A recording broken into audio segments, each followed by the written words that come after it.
Hi everybody, I'm walking on a beachfront property, walking towards the high tide marker, which is known as a mahong.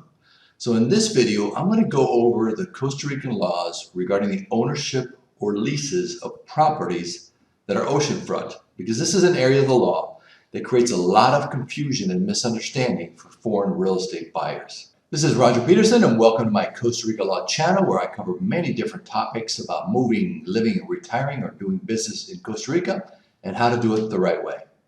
Owning a property in front of the ocean where you can wake up, step into the ocean is a dream for many people. However, in Costa Rica, getting involved with beachfront property requires extensive due diligence.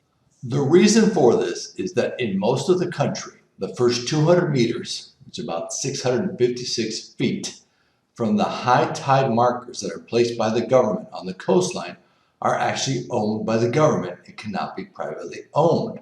The only exception to this law is property that was titled in fee simple before this law came into effect in 1972. Now that brings us back where I started. What is a mohong? It is the official government high tide marker that establishes the location of the maritime zone. The Costa Rica National Geographic Institute maintains a database of all the registered tide markers in the coastlines of Costa Rica. Now, the actual administration of the maritime zone is delegated to the local municipal government where the property is located. Once the high tide marker is in place, the law provides that the first 50 meters from that marker is called the public zone. This means exactly that. It is open to the public. Nobody's allowed to possess it or build in this area. The next 150 meters are called the restricted concession area. This means that the government will grant private parties concession rights to lease that area, generally for terms of 20 years. So the bottom line is the government owns it, and you can become a leaseholder of that area. Let me walk you through an example. You see the mahong high tide marker right in front of you? That means that from that marker, the 50-meter zone is up here called the public zone. So in this case, we can see that there was some kind of a structure that probably had been illegally built in the public zone area and has since been demolished.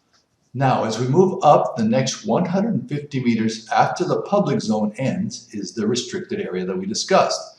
And this is where you see the house located.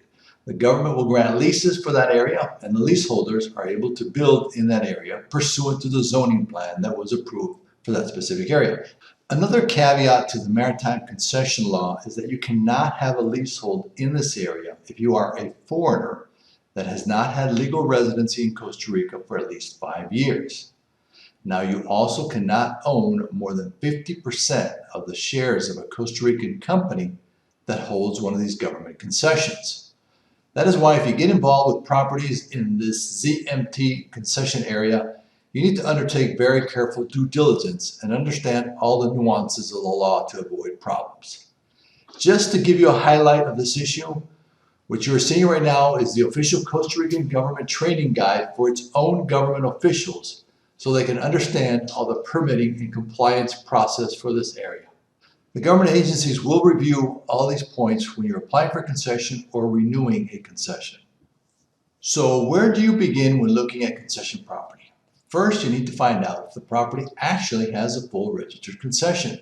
Do not assume it does. Some individuals that have a possession of a beachfront property have not completed all the hurdles to get it fully approved and recorded. The ones that have done all the process will be able to produce a title report from the National Registry showing that the concession is fully compliant and recorded. If they cannot produce this, then the process is not complete. Then you need to have your legal advisor pull a copy of the entire concession file at the local municipal government that manages that concession. This is going to be to ensure that the concession has followed all the legal requirements of the law. Then you should also hire a surveyor to review the survey map and compare it with the physical boundaries on site to ensure that the property is compliant with any new zoning regulations. Finally, review the term of your lease. Most concessions are for 20 years. So if you're purchasing a concession that has 1 year to go, then it's going to be up to you to deal with all the concession renewal process. So are you up to that? Of course, this is just a simplified overview of what is involved with property located in the Maritime Zone.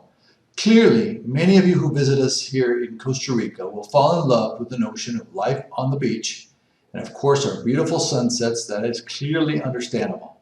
So the purpose of this video is just to make you aware of the legal requirements involved in being on the beach so that you can do a proper due diligence and ensure that your beach dream can be properly accomplished.